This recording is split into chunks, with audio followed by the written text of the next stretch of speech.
Today on Ridge Roamer, I wanted to give you a little bit of history on my 1946 Indian Chief, how I came to own it, who owned it before me, what I know about it, what it was like when I bought it, condition, etc., and kind of what I've done to it.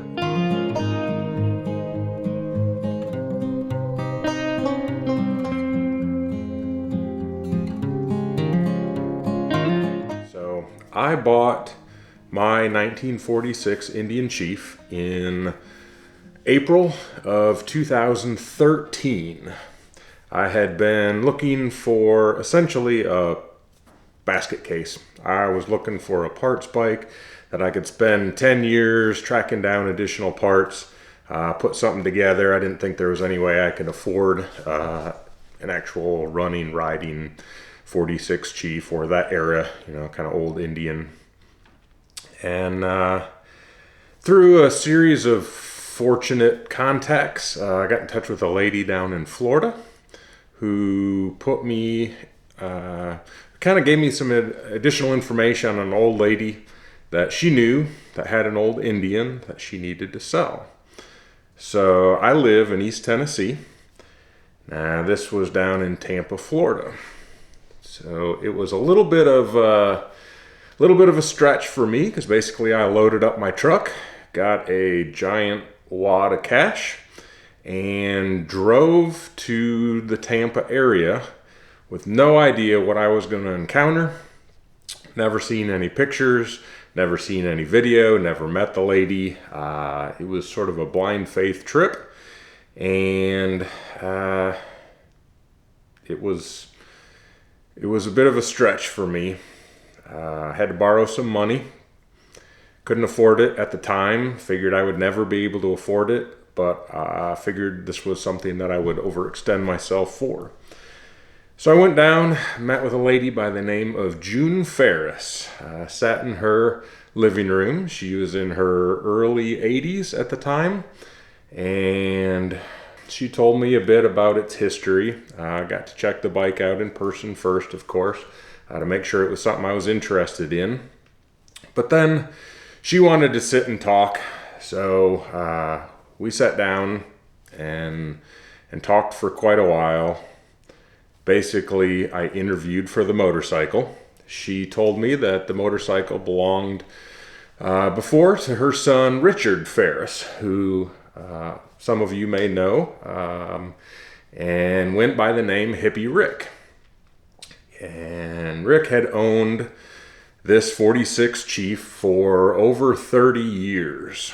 And he actually had passed away in his 50s of cancer. Prior to him passing, as his medical bills started to pile up, he went to a pawn shop and pawned the motorcycle to get some money to help alleviate the financial burden on his mom and the rest of his family. When his mom had heard about that, she was not very happy. She knew how much he loved the motorcycle, so she went to the pawn shop, paid to get it out of pawn, and basically told him that it was his bike and he could ride it and own it until he passed away, but that the title was in her name, so then she would have it moving forward. She explained to me that Rick never had any kids, that the motorcycle was basically his baby. And I'll never forget the way she worded it. She said, since he never had any kids and the bike was his baby, this is essentially like me selling you one of my grandchildren. And so that put a little perspective on it for me. She said she wanted fair value for it, but she wasn't that concerned about the money. She was primarily concerned with the home that it was going to. So I let her know about my history, my love for the Indian brand, what I was looking for, my children, long-term plans, etc. She wanted to, I guess, make sure I wasn't just going to be buying and flipping this or something like that. So we had some great discussions, and I learned more about the bike, its history, her son, and eventually we came to an agreement. She accepted me as a buyer for the motorcycle, agreed on the amount of money. I paid her the cash. We went out to the garage to load the motorcycle into the back of my truck and got everything, got the bike loaded up fine, no issues there. But then she started pulling out additional boxes and essentially told me that all of the stuff for the bike went with the bike, which I didn't know about, but it included boxes of spare parts, maintenance parts, trophies that the motorcycle had won. I'm talking dozens of trophies from various bike meets around the area, and artwork and manuals and receipts, thousands, probably $7,000-8,000 worth of receipts. And motor had been to Kiwi Indian, had been completely gone through and then sent back, and then Rick put it back in the motorcycle. So all of this stuff was a surprise to me, but a very welcome surprise. So we're loading all of that stuff into my truck. I was driving a crew cab pickup truck. It wouldn't even all fit in the back seat. And so some of it was going in the front, some was going in the back, some of it was going in the bed. And at one point she stopped and she asked if she could have one of the trophies to keep as to just remind her of the motorcycle and of Rick. And I told her all of this stuff was hers, that I bought the motorcycle, and that she was welcome to keep any of it that she wanted to. So she picked out a couple of the trophies and she kept those, and everything else went with me. So I feel very fortunate. I love the experience of meeting her, hearing about the motorcycle, and just that firsthand meeting the family was absolutely incredible. I'll put some pictures of Rick with the motorcycle, either riding it or at a couple different events. I'll put those here as well so you can see Rick. Maybe if you knew him, that'll bring back some memories for you. And then I've also got a video of the motorcycle in my driveway the day I got it back home in Tennessee. So here's that video so you can see exactly how it was laid out, how Hippy Rick had it set up, and how it was the day I brought it home.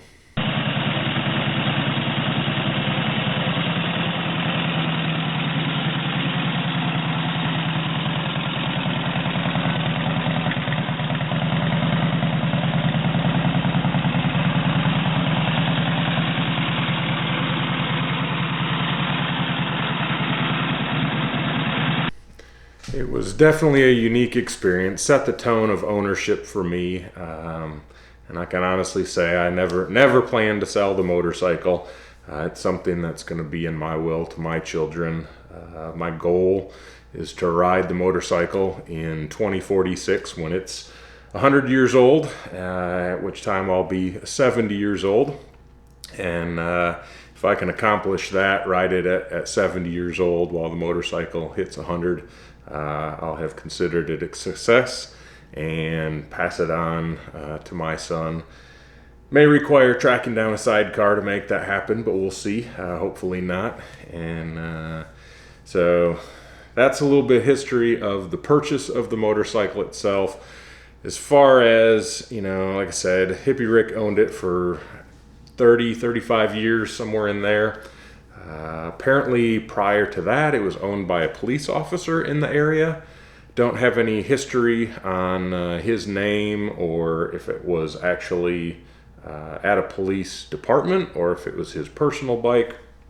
No idea there. So I'd love to have more information, but I just don't. When I purchased the motorcycle, it had the buddy seat on it, and it also had a set of buckhorn style bars. So the buckhorn bars are very unique. Here's a picture of the bike with the buckhorn bars. It's not that I don't like them, but I do prefer a more standard, the stock style bar. So I did switch them out to the standard bars. a stock bend. One of the other major reasons I did that is as I was inspecting the motorcycle, I found that the bars were actually completely split in half in the middle between the two clamps. So not really a safe setup. Could have had them welded, but decided that just going to the stock style bar was going to be my preference. Also changed some little things, changed the rear view mirror. I did purchase a solo seat for it. I have the solo seat, which I ride most of the time. I'll put the buddy seat on sometimes. They're both beautiful. I like the look of it both ways. But based on pictures, Hippy Rick had it painted black and red at some point. It's currently all black, same paint job that it had when I purchased it. So I don't know the years that it was red and black and the years that it was all black, but it is all black now. I've actually thought about going back to the red and black paint scheme because I love that, but to be determined. I wish I could have got to meet Hippy Rick. Seems like a pretty cool guy. Definitely has good taste in motorcycles. So I hope that gives you a little understanding of my 1946, how it came to be in my possession, how honored I do feel to own it. I do completely appreciate what I have, and I'm happy to give you all some insight as to why it means so much to me and its history. And it's nice to just kind of get this recorded so that, essentially forever, there's now record of where this bike came from and some of its past owners, and then what's been done to it, at least in the time that I've had it, and some in the time that Rick had it. And I do appreciate you guys tagging along, listening to my story, and being part of this journey with me. If you have any questions, feel free to let me know in the comments. I'll be happy to answer any questions I can. Like I said before, if you have any additional information about my particular bike, or you want to share a story about yours, feel free to do that as well. If you've not checked out some of my other videos with starting it, riding it, feel free to take a look and do some exploring on my channel. And if there's any other specific things you want to see on my motorcycle, I'd be happy to share those as well. So thank you again. If you made it this far in the video, please hit that like button. Feel free to subscribe if you haven't done so already. And I hope you all have a great day.